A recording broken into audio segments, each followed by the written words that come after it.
BEML case court monitoring ಆಗಬೇಕು ಕ್ಲೀನಾಗಿ ನೀಟಾಗಿ. ತುಂಬ ಜನ ವಿಟ್ನೆಸ್ಗಳಿಗೆ ಹೆದರಿಸ್ತಾ ಇದ್ದಾರೆ ಅಂತೇಳೋ ಮಾಹಿತಿ ನಮಗೆ ಬಂದಿದೆ ಆಲ್ರೆಡಿ. ನಾನು ಒಂದು ಹೇಳಿದೆ ನಿನಗೆ, ಒಂದು ಬೇಲ್ ಕ್ಯಾನ್ಸಲೇಷನ್ ಬರೀರಿ ಅಂತ. ಬೇಲ್ ಕ್ಯಾನ್ಸಲೇಷನ್ ಇಮ್ಮಿಡಿಯೇಟ್ ಬರೀರಿ. ಯಾರ್ಯಾರು ಇದರಲ್ಲಿ ವಿಟ್ನೆಸ್ ಥ್ರೆಟ್ ಮಾಡ್ತಾ ಇದ್ದಾರೆ ಅವ್ರನ್ನ ಕರೆಸಿ ಅವ್ರು ಸ್ಟೇಟ್ಮೆಂಟ್ ಮಾಡಿಕೊಂಡು, ನನ್ನ ಹತ್ರ ಫೋಟೋನೇ ಇದೆ, ಥ್ರೆಟ್ ಮಾಡ್ತಾ ಇರೋ ಫೋಟೋನೇ ಇದೆ. ಅರ್ಥ ಆಯ್ತಾ? ಇವತ್ತು ಬೇಲ್ ಕ್ಯಾನ್ಸಲೇಷನ್ ಬರೀಬೇಕು. ಯಾರು ಥ್ರೆಟ್ ಮಾಡಿದ್ದಾರೆ ಅವರಿಗೆ. ನೆಕ್ಸ್ಟ್ ವಿನಯ್ 302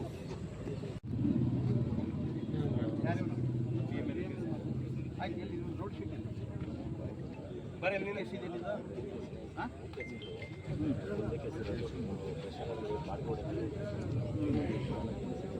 ಆಯ್ತು. ಒಂದಾಗಿ ಮತ್ತೊಂದು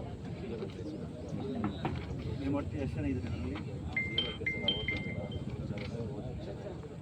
61 41. ನನ್ನಿಂದ ಎಷ್ಟು ನಾವು ಕೇಳೋದು ಫಸ್ಟ್ ನಾನು ಏನು ಮಾಡಿದ್ದೀನಿ ನಾವು?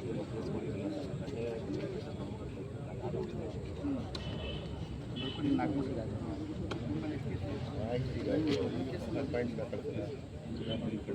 ಮಂದಿ ನಿಮ್ಮಲ್ಲಿ ಎಷ್ಟು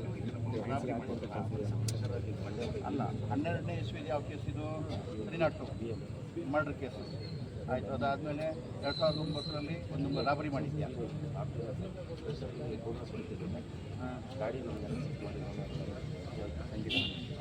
ಆಮೇಲೆ 2 110 ಕೋರ್ಟಿಗೆ ಹಾಜರಾಗ್ತಿದ್ಯಾ? ಎಷ್ಟು ಸರಿ ಅಬ್ಸೆಂಟ್ ಆಗಿದೆಯಲ್ಲ ಒಂದು ಅಬ್ಸರ್ವ್ ಮಾಡಿ. ಬೆಮೆಲ್ ಕೇಸ್ ಯಾರು ಕೋರ್ಟ್ ಮಾಡಿ ಯಾರು ಮಾಡ್ತಾರೆ? ಟೌನ್ ಎಲ್ಲಿದ್ದಾರೆ? ಟೌನ್ ಅಲ್ಲಲ್ಲ, ಟೌನ್ ಚಾರ್ಲಿಯಲ್ಲಿ ಬರತ್ತೋ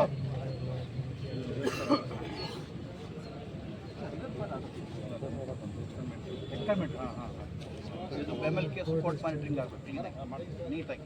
ತುಂಬ ಜನ ವಿಟ್ನೆಸ್ಗಳಿಗೆ ಹೆದರಿಸ್ತಾ ಇದ್ದಾರೆ ಅಂತೇಳೋ ಮಾಹಿತಿ ನಮಗೆ ಬಂದಿದೆ ಆಲ್ರೆಡಿ. ನಾನು ಒಂದು ಹೇಳಿದೆ ನಿನಗೆ, ಒಂದು ಬೇಲ್ ಕ್ಯಾನ್ಸಲೇಷನ್ ಬರೀರಿ ಅಂತ. ಬೇಲ್ ಕ್ಯಾನ್ಸಲೇಷನ್ ಇಮ್ಮಿಡಿಯೇಟ್ ಬರೀರಿ. ಯಾರ್ಯಾರು ಇದರಲ್ಲಿ ವಿಟ್ನೆಸ್ ಥ್ರೆಟ್ ಮಾಡ್ತಾ ಇದ್ದಾರೆ ಅವ್ರನ್ನ ಕರೆಸಿ ಅವ್ರು ಸ್ಟೇಟ್ಮೆಂಟ್ ಮಾಡಿಕೊಂಡು, ನನ್ನ ಹತ್ರ ಫೋಟೋನೇ ಇದೆ, ಥ್ರೆಟ್ ಮಾಡ್ತಾ ಇರೋ ಫೋಟೋನೇ ಇದೆ. ಅರ್ಥ ಆಯ್ತಾ? ಇವತ್ತು ಬೇಲ್ ಕ್ಯಾನ್ಸಲೇಷನ್ ಬರೀಬೇಕು. ಯಾರು ಥ್ರೆಟ್ ಮಾಡಿದ್ದಾರೆ ಅವರಿಗೆ. ನೆಕ್ಸ್ಟ್ ವಿನಯ್ 302